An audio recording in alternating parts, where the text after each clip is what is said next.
We went into level 4 lockdown on the midnight of the 17th of August, which was... Wednesday. Oh, my mouse is freaking out. Wednesday, Tuesday, something like that. It's been a little rough. Supermarkets are out of toilet paper again. And now everyone is stuck at home in New Zealand. And it will probably go on for who knows at this point. We might go into level 3. I think at the moment we're looking to review it on Monday or something like that. Yeah, I think that sounds about right. Monday we're supposed to get an announcement. Yeah. Yeah. So, how have you been working during these tough, turbulent times, my friend? So obviously, with anything relating to coronavirus, is not positive. But if we look towards kind of the silver lining, I think it's given a lot of opportunity to just take a breather from work. Personally, I know I have been a little bit overworked recently, not due to the company, just myself. Trying to drive some objectives and working long hours in the office. So it was a breath of fresh air. That is the silver lining. But hopefully, this Delta variant won't spread too much, and we won't have too much of a big impact. I think we made the right call in lockdown pretty early, and I think we were pretty fortunate enough early on in the cycle to go into lockdown. So hopefully, we won't see the peak jump too high. So there is some good news in that. But other than that, yeah, I think it's given me the chance to just catch a breather from work. Cool. So a bit of positive in the, I suppose everyone else would say is very negative. Yeah, myself, I really enjoy lockdowns. I guess you could say I'm a bit of a masochist. I like spending a lot of time in very closed spaces with poor substandard lighting and no natural sunlight. So, all good from me. I'm probably the healthiest that I've ever been, other than being overweight. So that's great.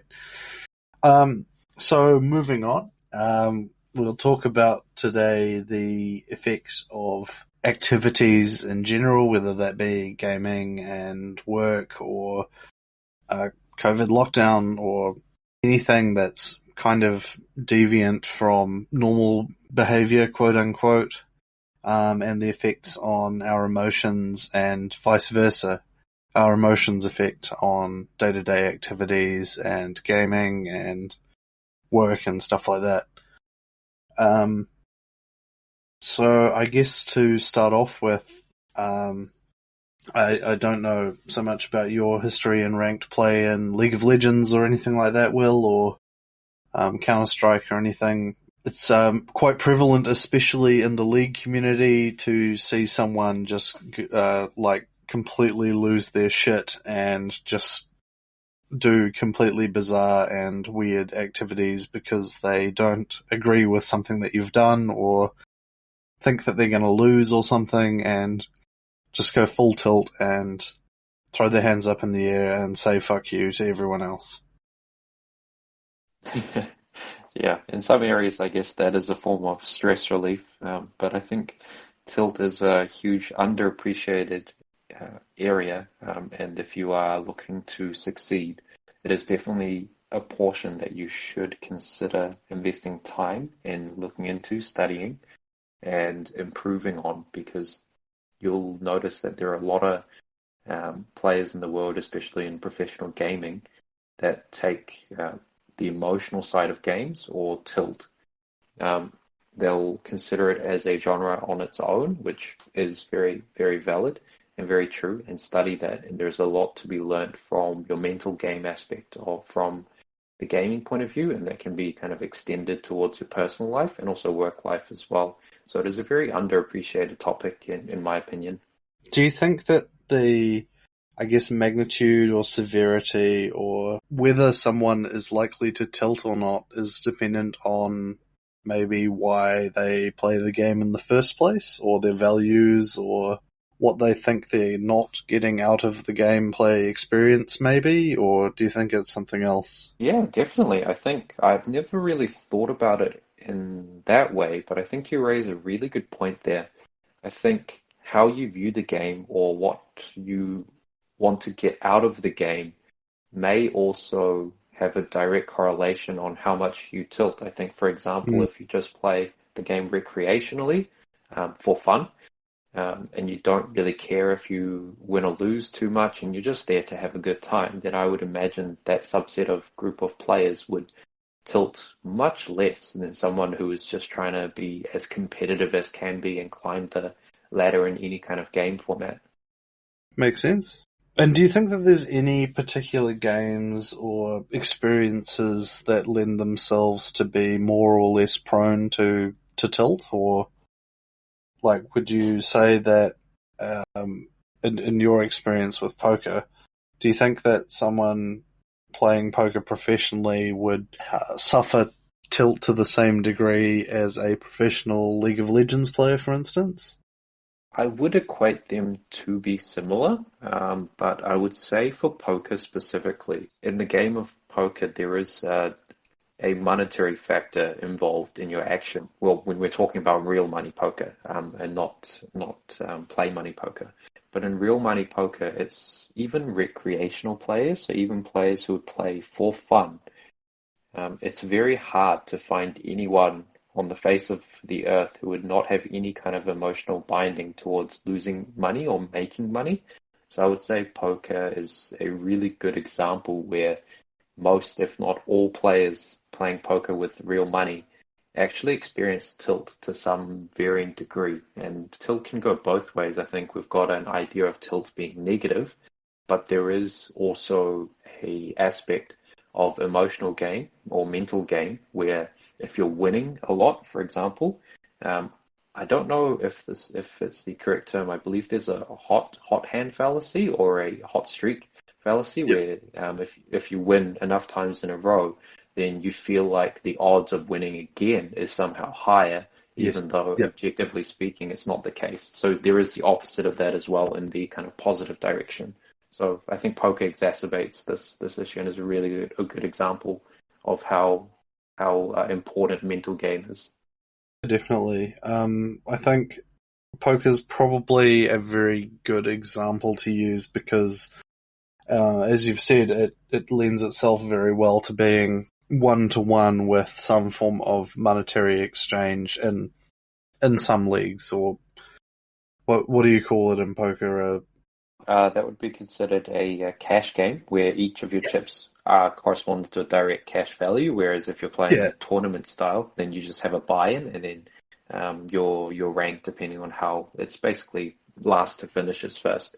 So you try and remain the longest, be the last man standing, so to speak, and collect all the chips. Yeah, so obviously if you're playing for the cash game or whatever it is, that's going to have a pretty much direct tie-in to some form of monetary value, and you watch that value go up and down as you win or lose. So, money being very important to pretty much everyone on the face of the earth is probably going to be one of the most determining factors in whether somebody gets upset or starts to snowball into a state of tilt or not.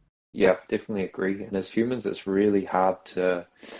It's only natural for humans when we get really emotional, we start to make decisions that, given a clear state of mind or no kind of emotional bias, we wouldn't make. So it really skews our actions sometimes. And I guess the mental game component is about trying to keep that in check, no matter how emotional we get. We still make the right call or make the right decisions, and we don't let emotions kind of impair our judgment, so to speak.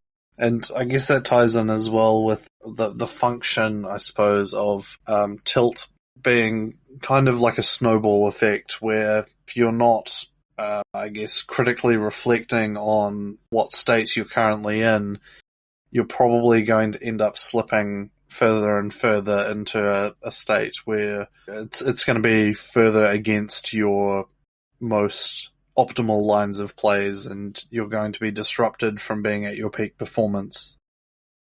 Yeah, absolutely. So you've identified the first step in any kind of mental game self-help book, which would be identifying tilt and accepting it, and just being honest and critical about when you are in that game, in that mind state. But that's the first step is identifying and understanding it, and also accepting that you are in that state. Because without that acceptance, you're never going to get past that. So, without, I guess, compromising anything too untoward, or maybe talking about something in a previous role or something like that, can you think of a work-related example of the premise of tilt? Oh, that is a very interesting topic. I think, So, to speak generally, I think it could be related to people who were disempowered in a particular job role, who were getting a lot of negative work stream related activity, perhaps. As an example, if you were like a some form of network engineer or security architect or something, and you wanted to deploy like some form of bulk change, but you weren't given a particular application or something like that, or maybe your machine is so locked down that you can't install Python or something like that, and you're not able to automate a bulk change, which thus means that you need to do it manually. Needing to do yeah, that 10 or 20 times, you'd probably start to slip into a different side of reality after a while, I imagine.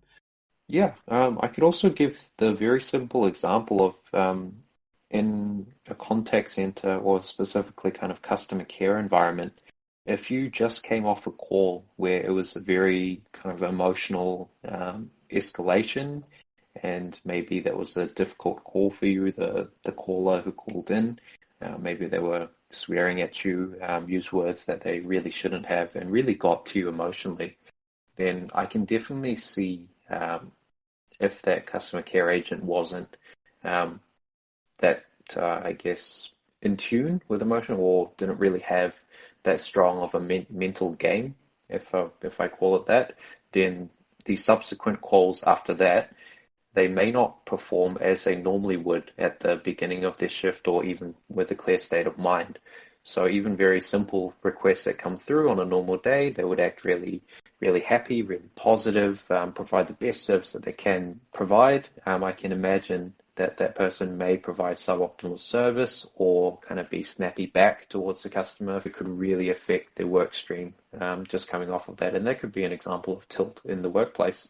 I can see that being a really good example of tilt, actually, and something that I've probably encountered before in my career, and I assume you might have to some degree as well.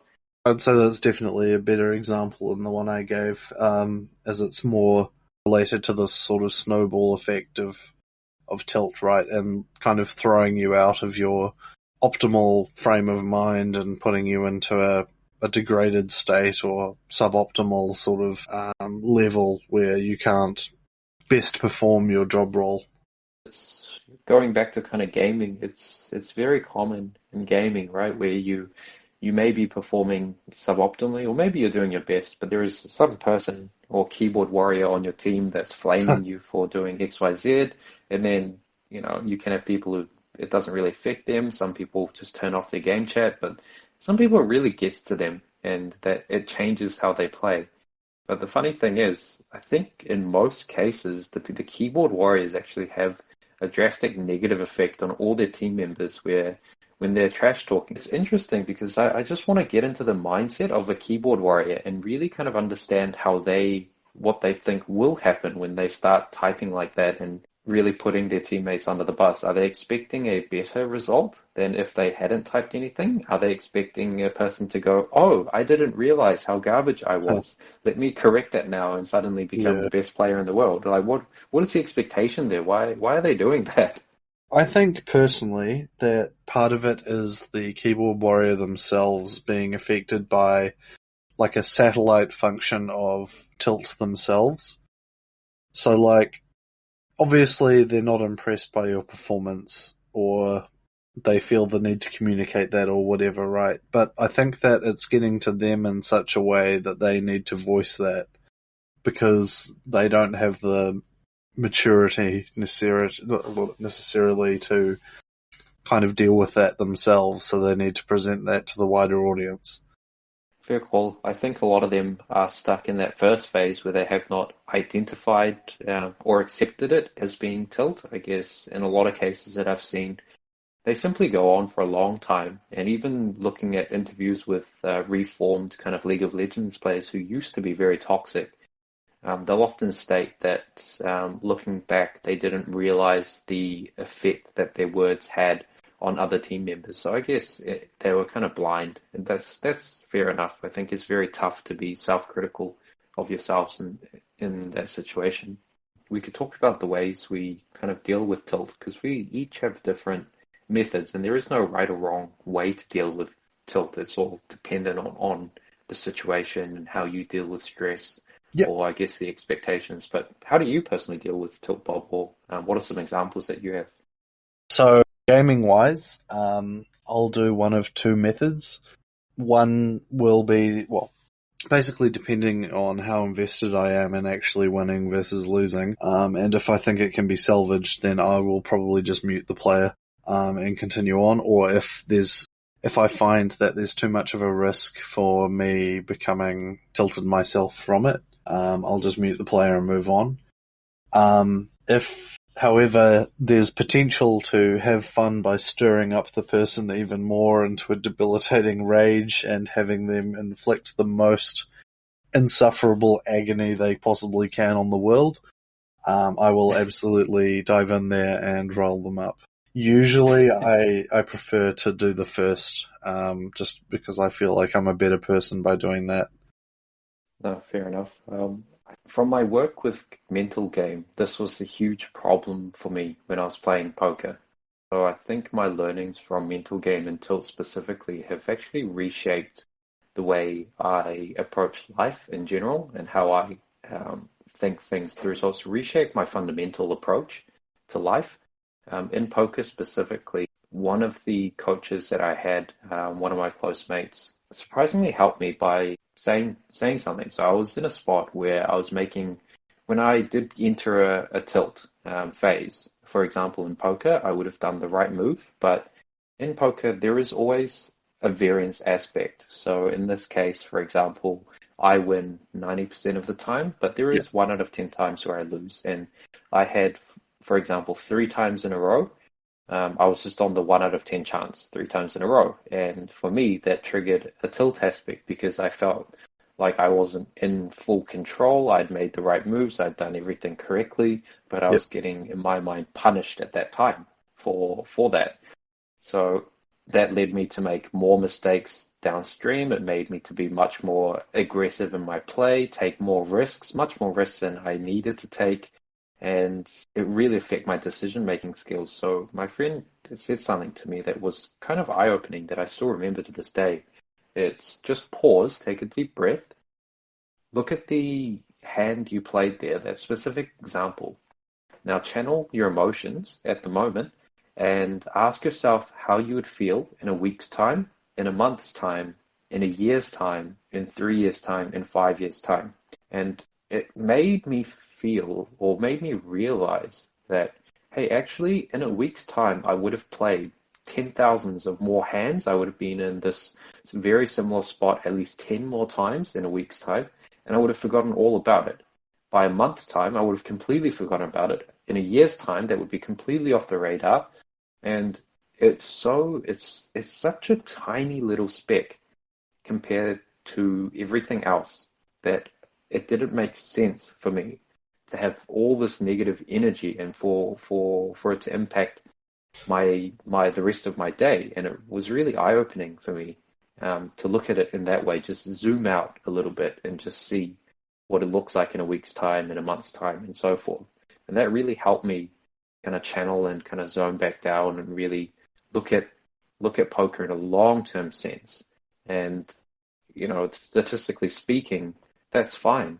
And as long as I made the right move, the outcome doesn't matter because I am confident in my fundamentals, I'm confident in my analysis, and the end result in the short term doesn't matter if I'm confident in my study there.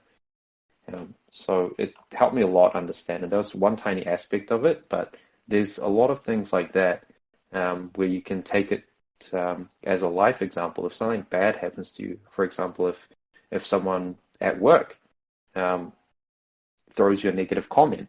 But if you really zoom out and you think if that's kind of if you feel like that's ruined your day, just ask yourself, how would you feel about that comment in a week's time, a month's time, a year's time, and 3 years' time? Does it really matter to you? And the answer is probably no. In a month's time, you would have forgotten about it. In a year's time, there is no way that's going to get to you. So if you zoom out and look at it in that sense, then you can you can kind of, I guess, handle that emotion a lot better, or it helped me personally anyway. So that was kind of one of the ways that I dealt with tilt or the negative emotion. It sounds like it comes down to emotional processing time and like working through your emotions essentially. Not unlike a grieving process or like just being self-critical of what state you're in at the moment kind of thing, and just taking it back and being neutral and thinking, does this actually matter? Is this actually relevant? Like, am I okay, or am I distorting my interpretation of the events kind of thing? Yeah, absolutely. Something you said kind of makes me want to segue this a little bit, because what you're saying about like events that do last longer, sort of stuff that you think about, or maintaining emotional presence, I guess. So you know how when you start like a RuneScape account, for instance, and you look at all the cool shit that's in the late game that you want to do, and then you like plan out your account a little bit to go to do this. I need to do this quest and level this skill to whatever, and you build this sort of pathway that you want to take to train up your account before it gets to that point, right? Yeah. So personally, I really love that kind of meta game where you sit there and you copy and paste links into the wiki until you get some answers, and then you structure it into lists and shit like that. But specifically, I wanted to talk about the implications of having a hardcore Iron Man account. Like, I'm not sure if you're aware or not, but basically a hardcore Iron Man is you have one life, and if you die, you are no longer a hardcore Iron Man, you become a regular Iron Man account. Yep, so it's the ultimate hardcore mode of the game. You only have one life in an MMORPG. Yeah, exactly. Well, a kind of MMORPG. Let's be honest, it's pretty much a single player game. It's just got a couple of multiplayer elements. It's basically like Second Life top down with like a little bit of health bars and whacking stuff to kill them and get fat loots.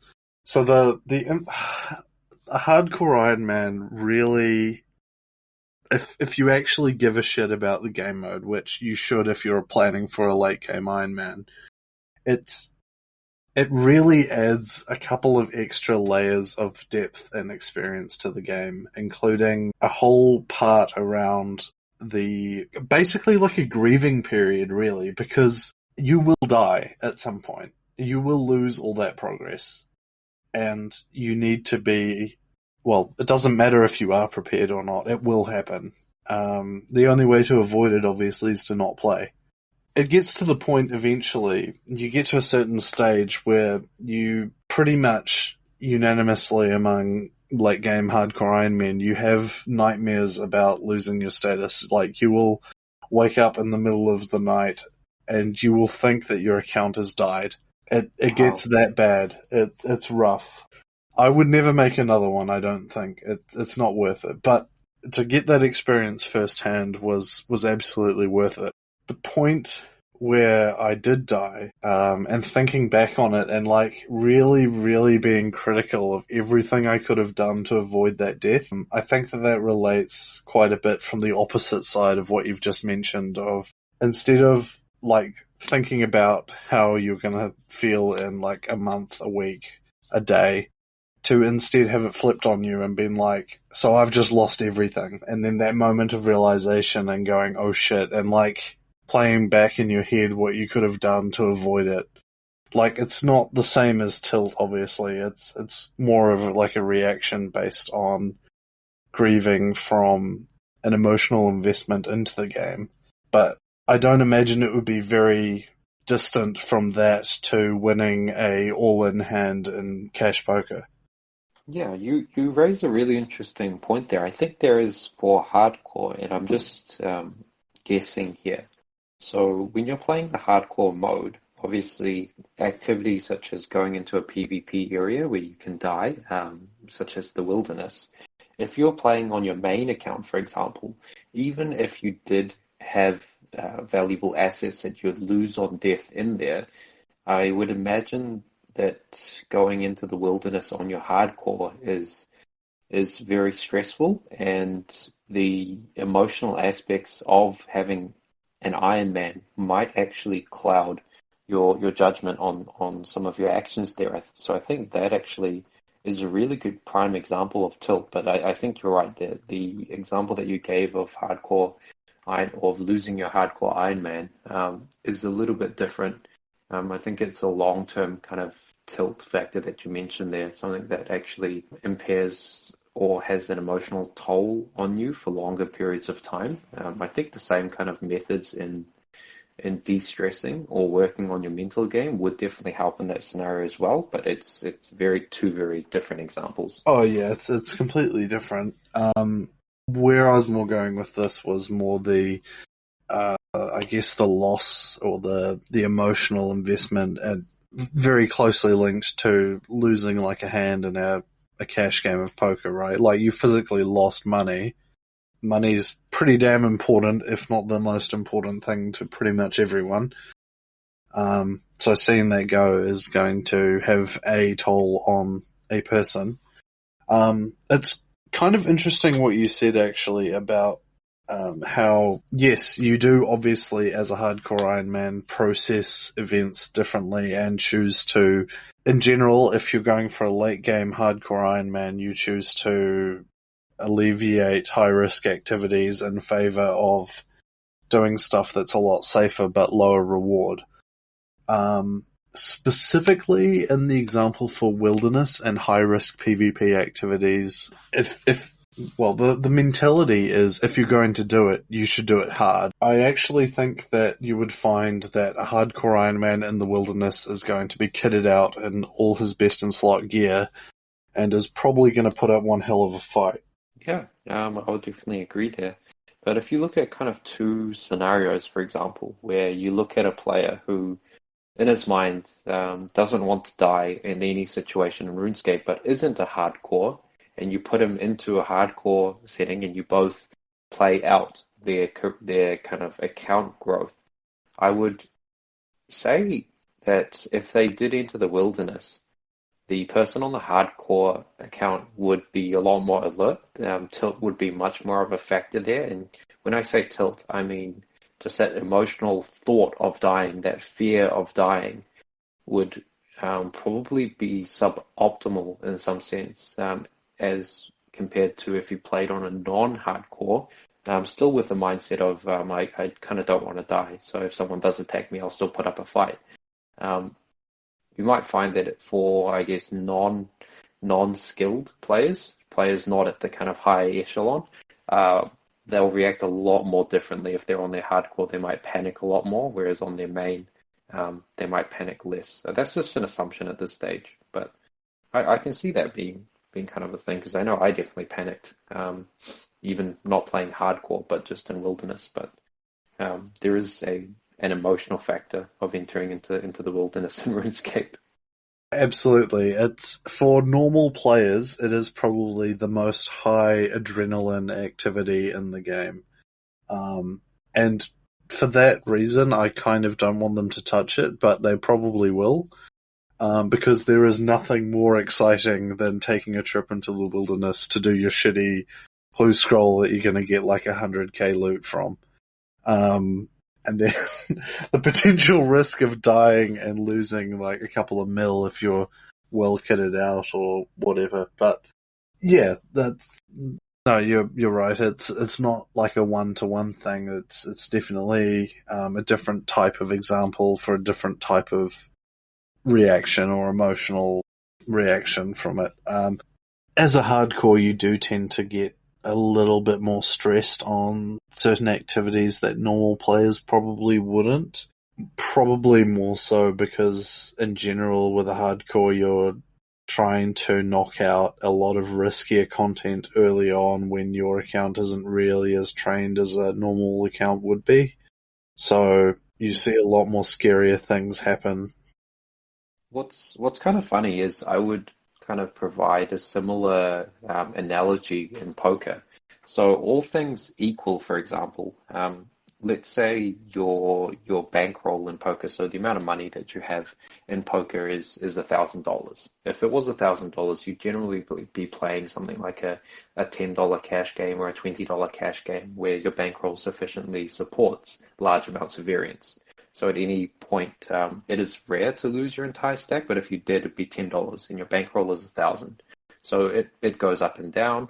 But throw that person into a $1,000 game where their whole entire bankroll is on the line and can be lost in one single hand. Even if they're playing the exact same opponents, who you assume your opponent's strategies don't differ here, and it's exactly the same. You'll notice things exactly like you said, where players stop playing the most optimal route because they start reducing their risk. So even Yeah. if there is, if the optimal route does have some kind of implied risk, but it's winning a lot of money in the long run, people won't take that.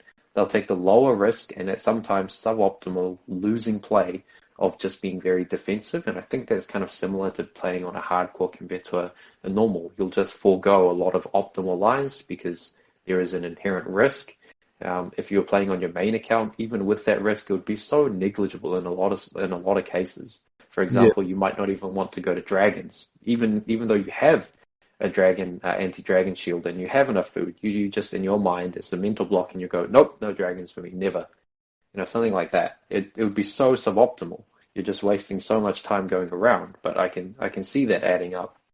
Yeah, because in the end, for a hardcore, like the only thing that matters is whether you're still a hardcore or not. So any growth on the account at all, it literally does not matter just so long as you do not lose the status.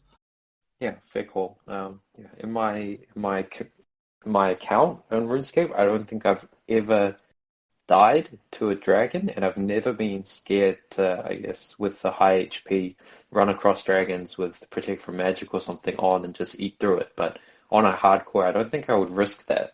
But it's funny thinking about it like that. So how did you die, Bob? I know you told me, but it's been some time. I remember it like it was yesterday. The TLDR is I died to a quest boss, and I died because I was too greedy. Ooh, So, are you familiar with the vampire quest line? Like the the Myrak or whatever, and then you go in and you like kill the vampire bosses in the stronghold, and Oh, I don't think I've done that quest. That's the quest where the Theater of Blood is, right? Is that the one where you go through the yeah. agility course? Oh yeah, the rooftops and stuff like that, and you jump over them all, and yeah, it's that kind of crap. Yep, yep. So you haven't done that? No, I haven't done it, but I know of the quest and I've seen YouTube Yeah, vids of the quest as I was preparing to do it. yeah. So the quest boss for that, Rakan Drakan or whatever his name is, level 270 something, I think. Um, and he has 3 phases on the boss fight, I think.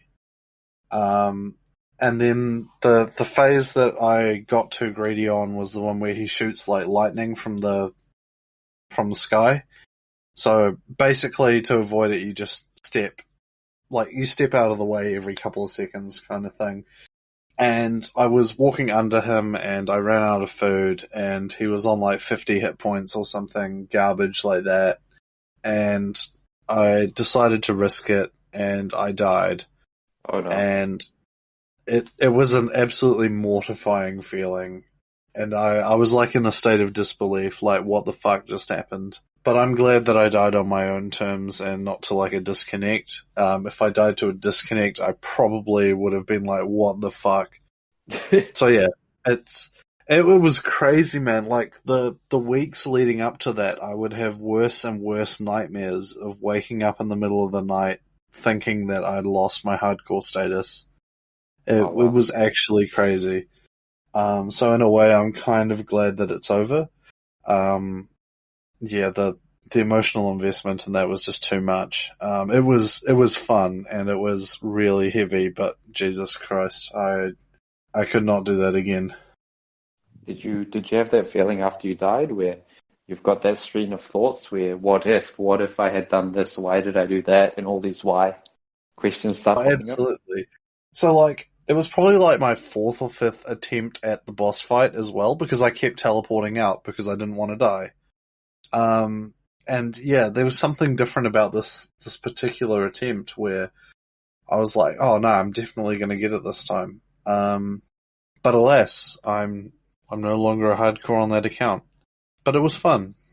Oh, that's a gutting experience, man. Oh, it was just thinking about all those agility levels and all that bullshit that I went through. It was really good, and the whole thing was pretty memorable.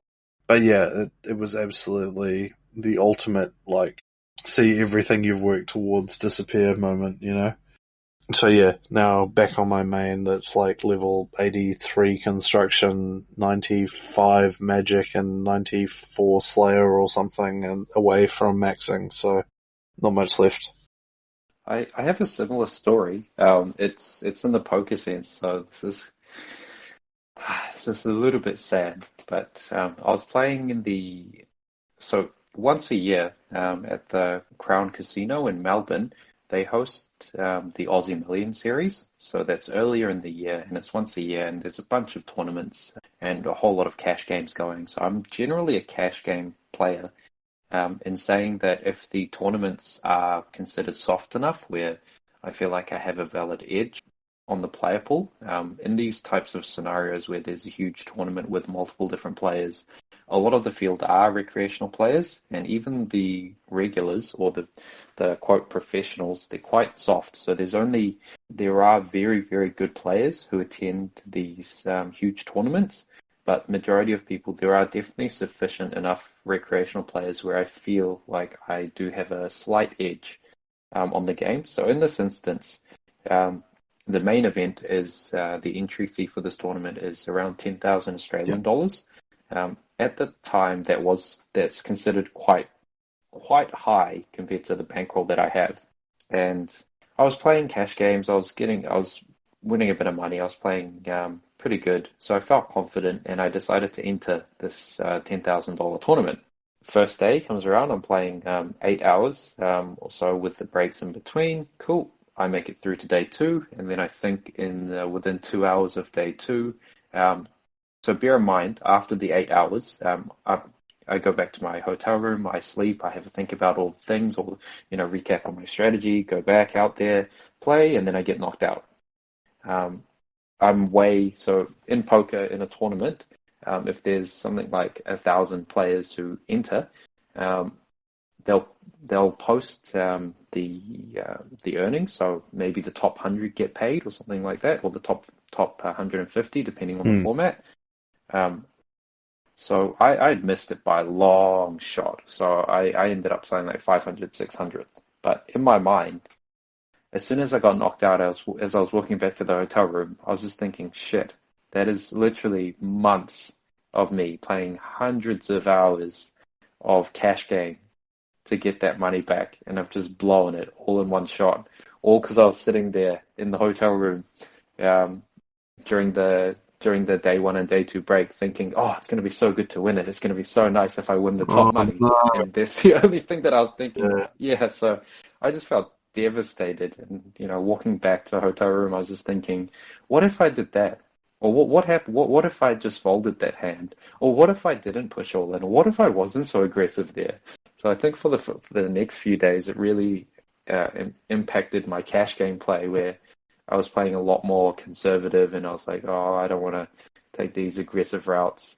And then the next day I'd be way too aggressive, trying to get back my money, and then I'll tone it down the next day. And it took a few days to stabilize out, but I definitely had that sinking feeling when I got knocked out, and then the realization of how much money that meant to me personally. Oh yeah. Just yeah. I can't even imagine. Um, there's funny situations in poker. It's an interesting game where some of the even the best poker players in the world, they have ridiculous kind of tales where they one player, for example, ran up $100 in online play and ran it all the way up to a few million, and then he lost it all. And I'm sitting there like, geez, imagine the emotional tilt that that guy would have gone through. And they lost $100, so. Well, yes, of course. Net result is -100. At least, yeah, that's how you'd rationalize it after all of that, right? You'd be like, oh, I just lost $100. Yeah. For me, I just rationalize it too. I didn't lose $10,000 in the long run. I'm still winning. The net result. Always think about the net result. I recently, I don't remember which episode it was, but I was talking about an experience I had with some dodgy shit that happened in professional Magic, where basically people are like, hey man, like a pre-negotiated drawing or determination of match outcome. I'm guessing that you don't really see that in poker at all. Like, what do you mean by kind of predetermination? As in people lose by they fix matches? Yeah, pretty much. So, like, if someone needs a particular result so that they can get a certain outcome, so normally it will be for someone getting a invitation to the Pro Tour, which doesn't happen anymore because it doesn't exist. So they need to win a certain number of games in order to qualify and get that invitation. So they will just straight up ask you at the start, hey, look, I'll give you half the winnings if you agree to draw. Ah, wow. No, luckily there is a process in poker. If you're in a tournament final table, for example, and it doesn't have to be large. So if you're in 1,000-person tournament or even 100-person tournament, you're top nine, and everyone there, kind of the prize pool has gotten so big or inflated that they feel they just want to divvy it up. Then there is a process where they agree to split based on how many chips they have or based on some kind of agreement. So if there's kind of two people left, bad example, three people left, they'll divvy it up by proportionate prize pool remaining with the amount of chips they have in front of them or something like that. So we don't really have that kind of match fixing, so to speak. Huh, okay. So you don't just have like people go out on a smoke and be like, hey man, like I really need to win this, I'll give you a certain percentage of winnings or whatever. No, because I guess I guess in Magic, it's different. In poker, it's all about money at the end of the day. The end result is money. The placing you get is money. Your chips are worth money. So there's no real incentive for losing on purpose. Like if I was playing a cash game with you and I said, hey Rob, if you lose all your money to me, I'll split it 50-50. Or I'll return your money back to you. In that scenario, there's no real gain, so to speak. Right? Yeah, fair enough. There's no real value of kind of winning or beating a specific player in poker. I'm sure there is to some tiny degree, but it's not as much as Magic or that format where you must win to go to a tournament or something like that. You could feed a whole shitload of chips into someone, I guess, but then yeah. Funny you say that. Yes, there are cases, and that is considered cheating, where you deliberately lose. So in, let's say, really simple example, a 10-man tournament, you would have one person, or you'd have three of your friends enter and yourself into a 10-man tournament, and they would deliberately lose all their chips to you. That's really odd, because if all four of you were good players, then yeah, that's not the most optimal strategy, because all four of you paid the prize pool an equal share to enter the event. So it's not a good strategy. It's a suboptimal strategy to do it, but there have been cases like that, and that is considered cheating. So you can't do that. No. Yeah, but it is suboptimal to do that. A tournament life is worth way more than the chip value. So kind of pooling all your chips into one person would be counterintuitive. So we have the opposite of tilt as well, right? Which most of the time it has a very similar name. You could usually refer to it as a state of flow or getting so into the moment that essentially everything just really works well for you kind of thing. Mm-hmm. Pretty agnostic as to what it can happen to because you can pretty much achieve it in anything, but usually like programmers and stuff tend to enter into that kind of zen mode when they're knocking out a shitload of work and they can really get their rhythm down and they start producing a shitload of high quality content. TM. Is there anything similar to that in poker as well? Or? Yeah, there's multiple different areas. For example, I guess this would be considered the positive version, but it does have a lot of negative side effects. So that story which I told you with that one guy who went from $100 to $1 million, the way he did that was really simple. So he was a naturally gifted player. His screen handle is Isildur1, and he's famous on the internet for doing stuff like this. So he'll start off with $100 and play in a cash game. He'll quickly get $200 and then he'll enter the $200 games, and then he'll go from there and he'll play in the $500 games and then the $1,000 and it'll just keep scaling up. And it's that kind of momentum where I'm doing well, so I'm just going to go into the next bracket, and I'll completely ignore anything to do with proper bankroll management, proper money management, proper understanding of variance. I'm pretty sure he did have a really good understanding of variance, but I don't think it mattered to him. He was just very aggressive. So he kept doing that. That's how he got to that kind of $1 million mark.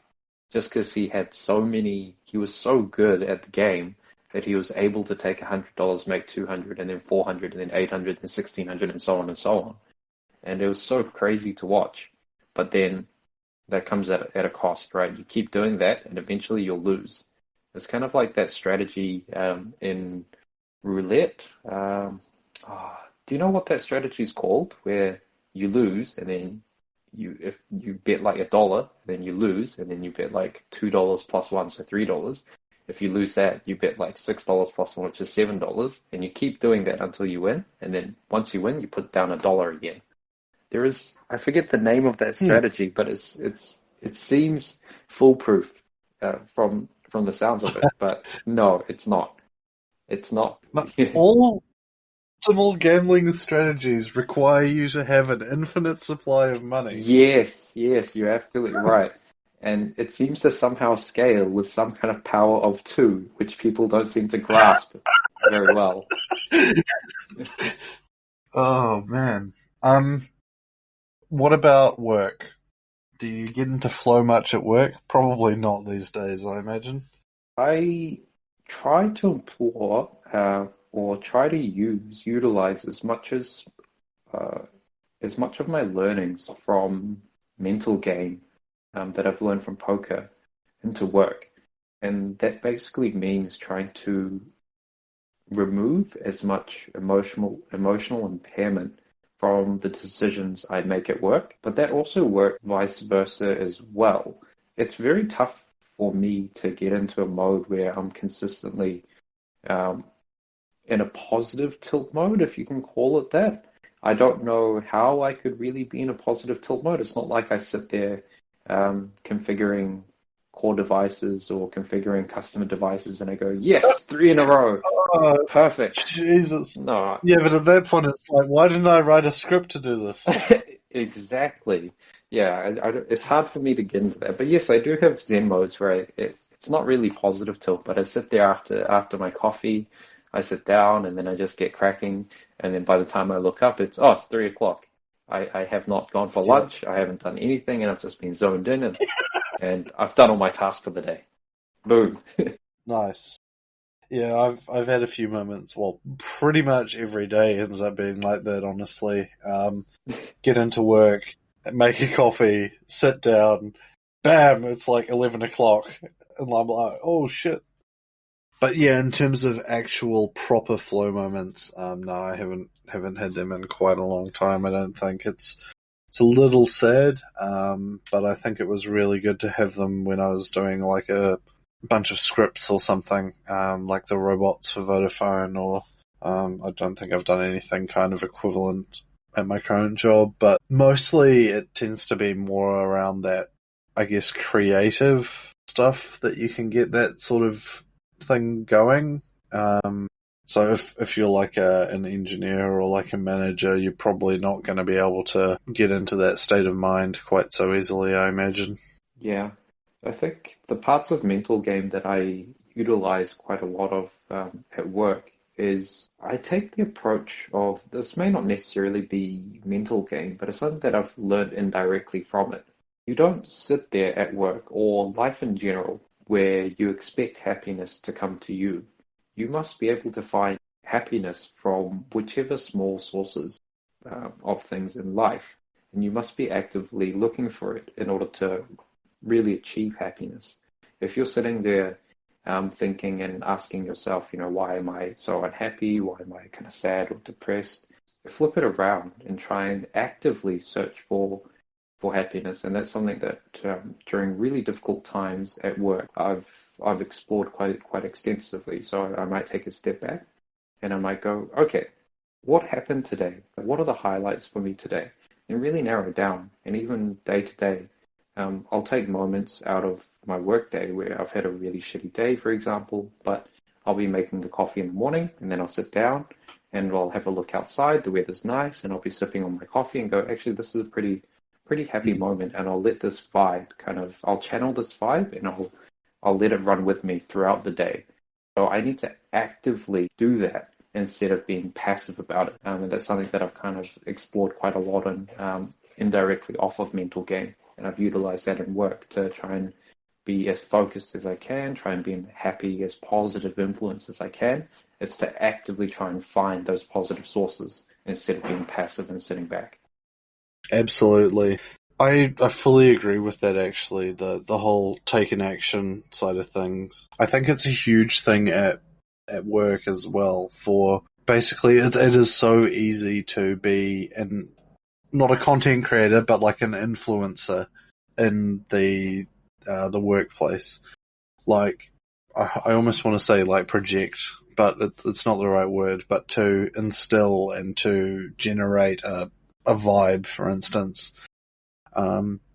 It's something that's hugely important to me, and something that I'm really conscious of is to just do something which is probably pretty small and just like ask people I need to worry about or who are in my team, like ask them how they're doing or like how their day is, or just talk to them about some dumb shit that I really don't care about because it makes them feel happy.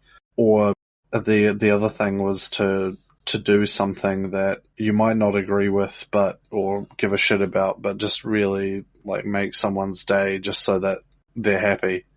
Yeah, absolutely. I'm one of those people where you come into work on Monday and I will have those 5 minute kind of chats with people. How was your weekend? And I'll talk and I'll try and be as best I can an active listener where I play back what they've kind of told me. So, for example, if they say they went to the in-laws over the weekend, then I'll be like, oh, that must suck. Or what was that like? Or what's the dynamic? I'll try and be active. Yes, But yes. to be completely honest with you, that's not really me. I don't find interest in kind of sharing my weekend stories with people, but I appreciate the importance of that in a workplace and for building kind of that rapport and the effect it has on the human element of being an employee. So I try to do the best that I can, but it's not something innately that I do or I enjoy. If it was just up to me and if I was the only person in this world that I cared about, I'll just rock into work. And if someone asked me what I did in the weekend, I'd just say, I don't know, sleep. And then I'll probably walk away. But that's kind of me. But I need to actively kind of do that to provide a positive kind of, or try to create a positive influence at work. Same. Like, I do go out of my way, and then like, if I ask someone how their weekend was, and they say, oh, pretty average or whatever, and then if they try to shut it down, and then I tell them way too much about my weekend that was also very boring, to try to get them to open up, like, just that kind of bullshit small talk that just makes people feel a little bit happier inside and starts their day off on a slightly better note. Yeah, and one thing that I've also kind of noticed is don't underestimate the importance of laughter within a team, the ability to genuinely create Yeah. moments of happiness and generally laugh about things. If you're able to make your colleagues laugh in a genuine way, that is really really powerful. Especially during stressful times at work, hard times. People always stress it in customer-facing jobs, and if you're genuinely able to come out of that laughing, then you're doing a damn good job. Yeah, if only there was a way to make that an employable skill somehow. I've been, interestingly enough, as we're going and hiring people, it's something that I'm kind of looking out for. I realize that when you're hiring someone, there is a whole area of cultural fit, which is in some cases a lot more important than the simple ability of is this person able to do the tasks required in this job. Now, I'm pretty sure that that is the whole point of at least one of the interviews, right? Like, in my experience, there's normally like one or two sort of interviews, maybe three, depending on what sort of job it is. But I would say that at least one or two of them is purely working out cultural fit. Yep, it should be. Whether companies pay enough attention to that, I'm not sure. I think we're doing a much better job as a whole now than we were, let's say, 20, 30 years ago on my parents' time. But there's always areas or room for improvement, obviously. So you don't have any vacation booked, do you? No, I don't think I've taken any vacation since my time at my company. It's been like just under 2 years. Wait, has it been more than two? No, no, it's been like a year and a half. I started last year in March, so I guess 1 year and 5 months. I haven't taken much vacation. I think I took like 1 or 2 days off, mandatory during like the Christmas period, but that's about it. Yeah, I'm thinking I'm kind of overdue for some travel when the borders open up. I'm not game enough to go back to Europe quite yet, but maybe somewhere in Asia or uh, even Australia at this point I would probably consider as okay. Just to relieve some of that tension, stop proactively prevent some of that tilt. So, which areas in Asia were you thinking of to relieve said tension, Rob? uh, oh my, yes, I think that might be enough for today. Yeah, like honestly, I don't know. Like seeing India, seeing the business parts of India really opened my eyes to some experiences. My 2 weeks in Ahmedabad really, really broadened my worldviews. Visiting some third world countries in Southeast Asia would probably be the next step in that. I Maybe some check out the Philippines or something, or get some work done in Thailand, or It's interesting. I've been fortunate enough when I was little to have parents which thought really highly of global travel and the importance of appreciating different cultures. I didn't fully appreciate it, and I probably still won't until I'm much older. But for now, what I've what I've appreciated is the way that I kind of approach it from a kind of game theory point of view, or kind of dissecting it is if you look at different types of cultures and different ways that people, live and work, and you obviously look at Asia, for example, a lot of Asian countries have huge, densely packed populations living in really small areas, and that drives yeah, a lot of kind of cultural aspects, such as people are way more competitive. The job market is yeah, way more fierce, and there are just so many different things which are completely different. But if you expose yourself to a lot of that, and you observe a lot of different people coming from different backgrounds, from the game theory point of view, you realize that you've been living in this tiny segmented bubble, and there are hmm many different games and many different game trees and paths, and there are various different optimal strategies that you just didn't have your eyes open to. So you can take little bits from different cultures to try and try and really optimize your approach to life and your approach to work. And that's something that I've kind of explored as well. I try to take the positives. I respect that there's a lot that I respect in kind of Japanese culture and Korean culture, going from my Korean heritage that I try and take on board to my life. And I consider myself to be pretty Kiwi because I've lived here for basically all my life. But being exposed to various different kind of cultures, I try and learn, or at least try and take the best of all those worlds and trying to incorporate that into my life. But I think travel definitely unlocks, or is a starting point in unlocking that kind of eye-opening journey. So, as the Japanese, you like 2-hour train commutes and staying in the office for 10 hours a day, or? There's kind of the Japanese, from what I've gathered, what I've seen in Japanese culture, there is this whole thought process about what identity truly means and what doing things for the greater good is. For example, students in Japan, starting from when they're little at school, they will take turns cleaning and they don't think of it as a chore, just because it doesn't necessarily give them any benefit. They understand the importance of the benefit as a whole to a community or to a school or to the country, to a greater good that is so instilled in them from when they're little, and that shapes how they act, and that's why they are really courteous. They're really, you go on the subway and no one is talking. They don't make a sound.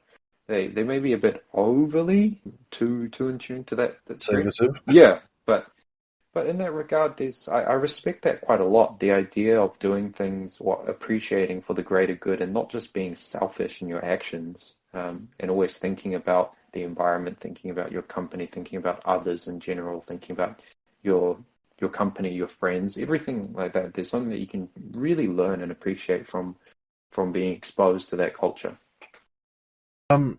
I remember speaking to someone who I think taught English sort of thing. I think they went over to teach it, but I think it was in Korea. I can't remember which. But anyway, in wherever, I can't remember if it's Japan or Korea, there's this pyramid sort of thing about values, and in Western culture it's basically like myself is at the top of the pyramid, but in Asian culture, or in whatever culture, like I think it was Japan, it was like flipped up. So, and at the top you had like community instead of self, so that your values were, instead of putting yourself first, you would put your community first, you put your country first, kind of thing.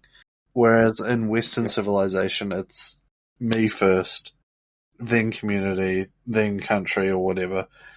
And so just the ways that we build the values and teach people to be people, is just an entirely different perspective. And yeah, there is a lot of stuff that I do like about the Japanese culture, but there's so much negative stuff there as well, from everyone's like a workaholic, everyone's like not closed up, but like reserved.